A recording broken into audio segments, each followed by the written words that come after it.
Hello everyone, thanks for tuning in to today's third and final video. We're going to have a look at the weather for next week, 10 days. For today's final video, day 10 will take us, of course, to the 13th of January.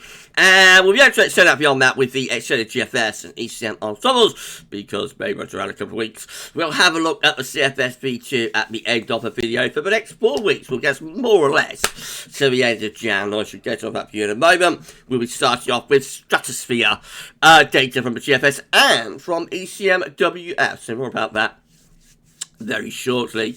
Just say that first 2 videos released today were the 6 AM upload and also the EC 30-day forecast for the UK and the rest of Europe is back again today. So please check out those 2 vids if you like to do that. Like, share, subscribe on videos. And thank you so much everybody for doing that. We picked up a new channel member, so that's where we're going to begin this video. I'm going to say hello and thank you very much to our new channel member TD Duncan 666. Thank you so much to TD Duncan for becoming a channel member for GavsWeatherVids. That's amazing and incredible. Thank you so much, TD, for doing that. Now, if you'd like to become a channel member for GavsWeatherVids, all you need to do is click the join button.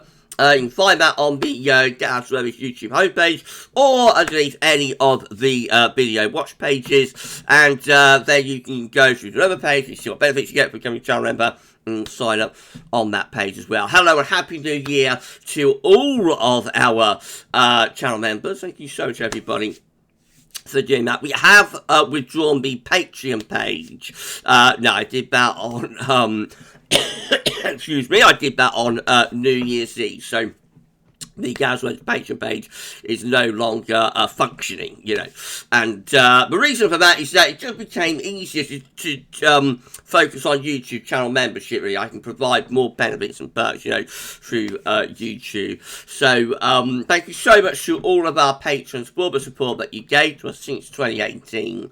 To 2023, thank you so much. 2022, thank you so much to our patrons, and yeah, the support was absolutely incredible. So the way that you can support GavsWeatherVids now is either through YouTube channel membership or through PayPal. You know, just give one-off donation through PayPal. However you support GavsWeatherVids, past, present, or future, thank you so much to all of you, and special thank you to TT Duncan 666 for becoming a channel member for GavsWeatherVids. Goodness gracious me. Wow, wow, wow. Right, okay, let's start off with stratosphere data. I'm going to begin with the GFS. So we're waiting to see whether we get a significant warming of the stratosphere. This is how the midnight GFS run was looking. Now we've got very cold stratospheric temperature at the moment, minus 80 to minus 85 across the North Pole and the Arctic regions. So we get our first little warming actually in about a week's time there over Siberia. That doesn't do much, but it's like the opening salvo.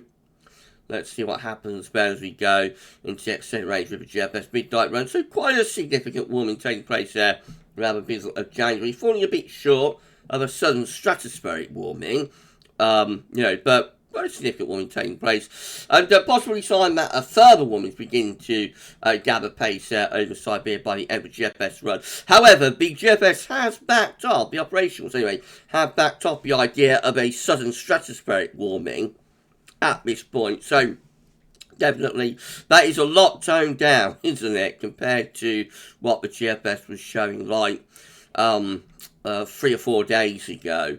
All of those red colours, you'll remember, they've gone, and that is very much toned down. So that is not anywhere near a sudden stratospheric warming. I guess we should have known that as certain forecasters, so-called forecasters, and certain newspapers started jumping on the bandwagon, that it would start tearing down the tubes, this, shouldn't we?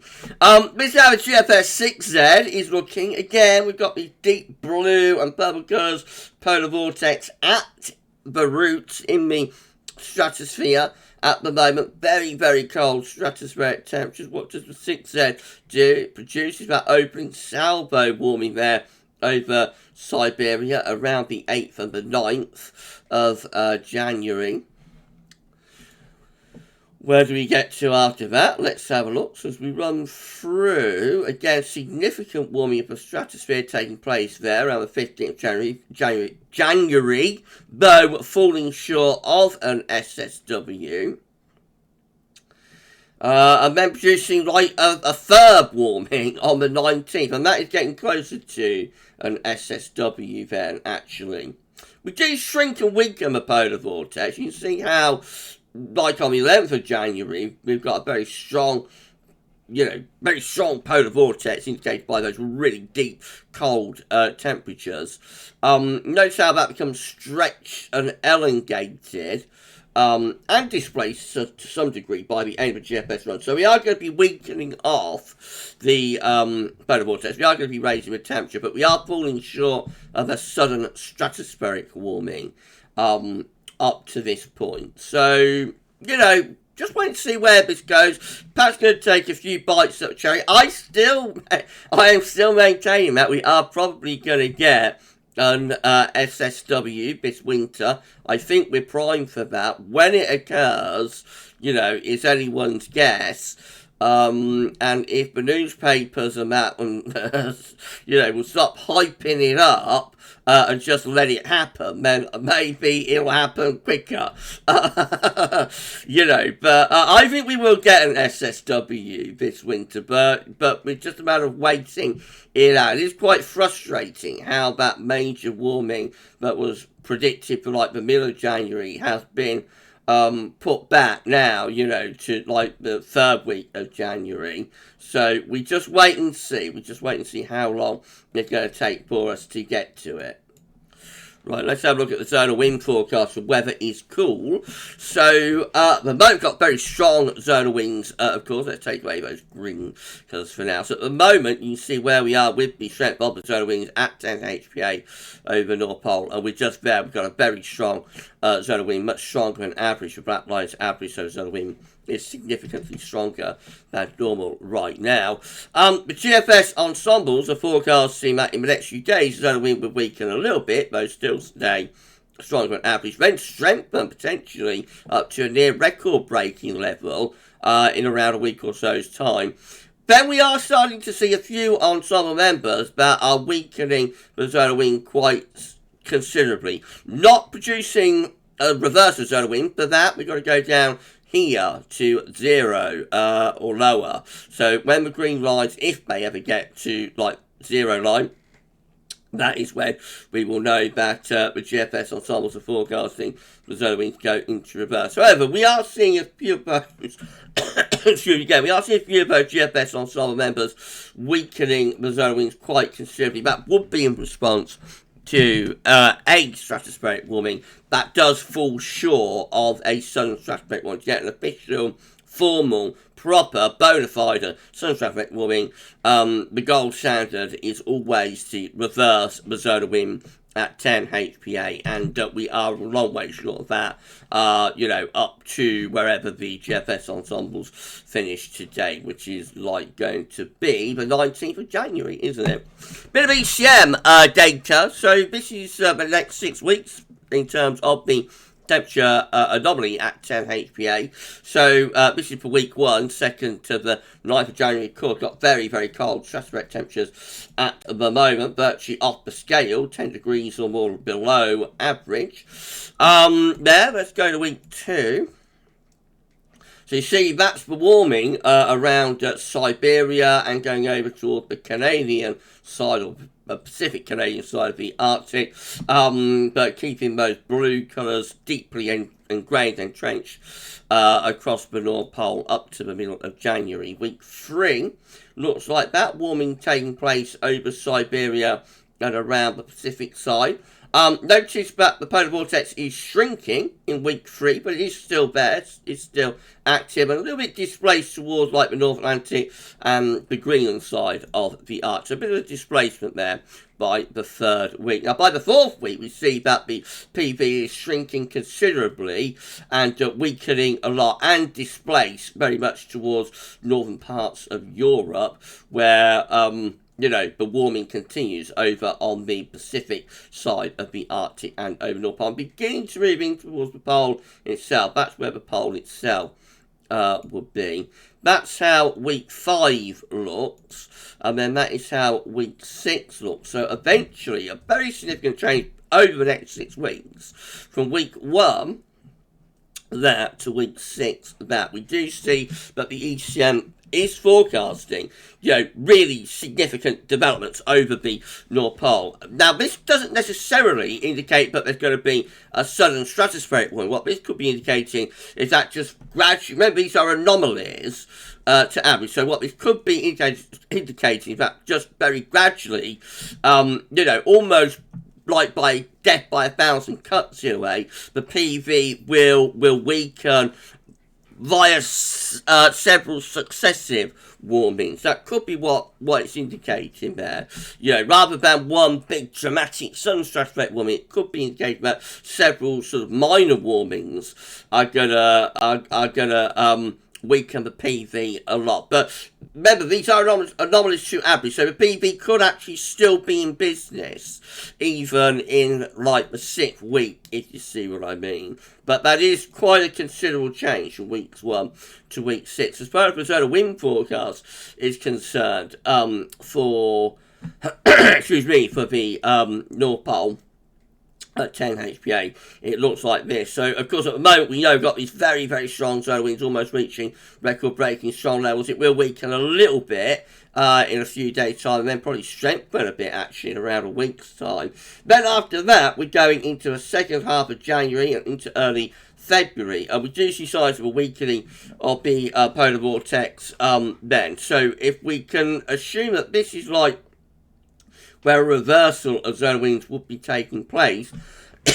And I'm so sorry once again, if this is where this year a reversal of solar winds is going to be taking place, then these are the ensemble members that are going for a reversal of solar winds. These ensemble members, though, just here, are all weakening the solar winds considerably. They're not necessarily going for a reversal of solar winds, but they are weakening the solar wind very substantially. And so I think the ECM ensembles, indicating that the polar vortex is going to weaken into the second half of January. It's probably about as strong as it's going to be all winter right now. It is going to weaken. We might possibly get a reversal of solar winds through the second half of January, but I think a weakening of solar winds is what we're probably looking at. If we track this back to like the 22nd of December, that's the ensemble members then that we're going for a reversal of solar winds, so just a handful really. On the 26th of December, we see that a few more are going for a reversal or a weakening of solar winds. If we go to the 29th of December, virtually none are going for a reversal of solar wind. Just one or two. This outlier member just here and a few just there. There are a few more weakening of solar wind then, but not that many. And then the 2nd of January looks like that. And definitely I think this latest update has seen more members of the ECM ensembles either reversing the solar wind, although still not many are doing that, but certainly more are weakening the solar wind, I think, into the second half of January. So it's a developing situation, this. It's ongoing. It is a slow burn. I said around a week or so ago, maybe 10 days ago now, that this is going to be a slow burner, and we're just going to have to wait and see how this all plays out. But I think over time, over the successive ECM extended runs, there are more and more ensemble members that are not necessarily going for reversal solar winds, but are weakening a solar wind into the second half of January. So let's wait and see what happens. Central temperature has updated and is currently sitting at 6.8, which is just under 3 degrees below average. That is provisional to the 2nd of January. It has been a very, very mild opening to this January, similar to what we had last year, but not quite as extreme as the warm opening we had to January last year. These are the GFS upper air temperature and precipitation ensembles that cover which one at Birmingham today. So the red light is the 30 upper air temperature average for Birmingham, starting off, of course, above average at the moment. It's very mild spell going to continue through the first week of January, lowering closer to average as we get to around the 9th to the 11th of January. Then relatively mild into the second week of January. Before the second half of the month, we possibly see signs of a little bit of a cooling trend taking place. Although that is extended range, it's a long way off, might not verify, but I think there are a few signs there that second half of January might start cooling things down. We do have a few colder ensemble members appearing by the time we get into the second half of the month. Precipitation-wise, excuse me, again, precipitation-wise, lots of rainfall spikes to come. Pretty much from beginning to end, really. So there is going to be lots of wet and windy weather on the way. Sea level pressure looks like that. Starting off with pressure trying to increase a bit, then lowering, and then lifting back up. And as far as snow row is concerned, not much doing for Birmingham until we get into the second half of January. And then there may be the chance of some snow, but of course that is a long way off, and as ever, snow remains elusive. Temperature anomalies from the 30th of January looking at very mild, although notice how cold it's getting into northwestern parts of Russia. And precipitation anomalies from the 30th of January are going to be average to wetter than normal. The latest info map from UrbanNorthSchool.net shows that low pressure is dominating from off the Atlantic today. So we've got more rain crossing the country, and that will be the trend through the rest of this week. This time the latest UK Met Euro looks for midnight on Friday. Deep low pressure sweeping in across the country, heavy rain, gale force winds, you name it, it's happening. Into the weekend, more low pressure pushing in off the Atlantic, helping above about wet windy weather over weekend. A little bit cold into the beginning of next week. That doesn't last long. By next Tuesday, the southwesterlies are returning again. Icon looks like that again. Low pressure, bringing lots of unsettled weather at the end of the week into weekend, gale force winds and heavy rain at times. A little bit colder into the beginning of next week, just for a day or two, and then we're back into those mild southwesters again by next Tuesday. The GFS midnight run once more looking really unsettled at the end of the week and into the weekend. The bouts, wind, rain to come, and that carries on up to day 10 as well. Turns exceptionally mild there on the 14th of January, a proper old push from the southwest, and we keep the mild weather going really right way up to the end of the GFS midnight run. Absolutely nothing doing from a cold perspective with that one. The GFS 6Z once more looking very unsettled, low pressure, and bouts of wind and rain over the next few days up to day 10. The Atlantic onslaught goes on. Into the extended range, the GFS 6Z starts to show a little bit of a change as low pressure and the jet stream moves southwards. Heights rise to our west and to our north as well. So incrementally, very gradually, incrementally starts to turn more blocked to our north, and low pressure and the jet stream begins to go southwards. We start to turn things colder then into the second half of January. That's how the upper air temperatures look. They're not extremely cold, but certainly not colder than they are now. That's as far as we get to with the GFS 6Z to the 19th of January. Just hinting that, into the second half of the month, that's where the colder prospects and possibilities could lie. But it's not by any means a done deal that it will get colder. GM looks like this. If you enjoyed the video, by the way, but if you like, share, subscribe, thank you so much everybody for doing that. And why not drop a comment and let us know what you think about this and all of our videos. We thank you all so very much, everybody, for doing that. GM, again, looking really unsettled on Friday and into the weekend as well. Low pressure bringing an onslaught and heavy rain, gale force winds. It's a very unsettled pattern all the way up day 10. And then the ECM looks like that. Again, low pressure will be bringing an onslaught over the coming days. Deep low pressure streaming in from off the Atlantic all the way up to day 10.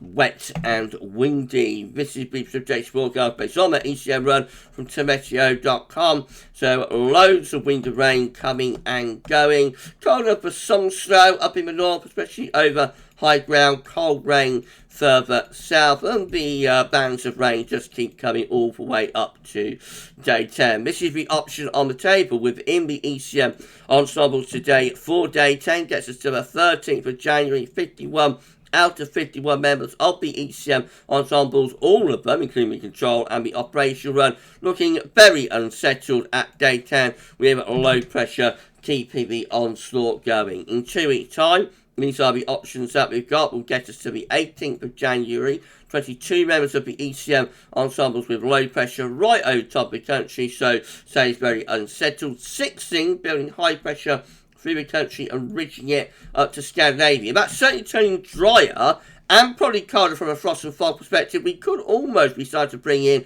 an easterly wind with that, but I would say mainly that's like frost and fog, gruesome twosome. And then we've got 13 here with low pressure to our north and northeast, high pressure to our west and southwest, and so that would be bringing in like a northwesterly type flow, and that's a little bit colder as well, but the main cold option is like the 16 here that would bring frost and fog, and almost, if that high pressure goes any further north, Scandinavia will almost get wind into the east. Of course, the majority option, though, is still to be relatively mild and unsettled under the trough of low pressure there. CMSV2 finally reached the 500 millibar high to orange break down into week periods. The first week period takes from the 3rd to the 9th of January. The coming week has high pressure to the south and low pressure is to the north. We're as flat as a pancake, and so we're very mild with wettest weather in the north and in the west too. Week 2 is the 10th to the 16th of January. High pressure around Spain, low pressure to our north. Winds again coming in from that mild westerly direction. Week 3. A little bit of a change this week, 17th to 23rd January. So we take that high pressure out into the Atlantic. We possibly start to bring in more of a northwest southeast alignment of jet stream. We'll start to bring some cooler air into the north. And then week 4 is the 24th to the 30th of January. High pressure then out to our west, but also to our northeast. Low pressure is around Italy. And we could be starting to bring in more of an easterly flow there, so that would suggest like the last week of the month begins to turn colder. Does look a little bit flimsy though, I have to say, and could easily go very wrong with the low pressure around Greenland, Iceland, the high pressure to our southwest just maintaining the westerly flow. But as it is, that probably is bringing in something a little bit colder from the east there, but it's 4 weeks away and it's a very long way off. So if you enjoyed this video, please can you like, share, subscribe, thank you so much for doing that. Why not drop a comment and let us know what you think about this and all of our videos. And we thank you so very much, everybody, for doing that. So the first half of January, we've been saying it, you know, over the past few days. The first half of January is a write-off for anyone who wants something cold wintering. It will be into the second half of the month that if we're going to get cold weather, we may not do, but if we're going to get cold weather, it will be into the second half of the month. But for now, the onslaught goes on. Obviously, the bigger scenario is still what's going on with this warming of the stratosphere. The GFS has definitely backed off. Major warming of the stratosphere around the middle part of the month. It's possibly shunting that back a little bit later on into the month. We wait and see how that is going to resolve itself. I still think we're going to get an SSW this winter, but at the moment, the wait is going to continue. Well, tomorrow we'll have a 6 a.m. upload. We'll have the USA forecast. That is back as well tomorrow. And if that wasn't enough, there will be a 10 to 14 day live stream. So we'll be live streaming our 10 to 14 day tomorrow at 6 p.m. I shall see you live for that one. But for today's videos, that's all for now. And thanks for watching.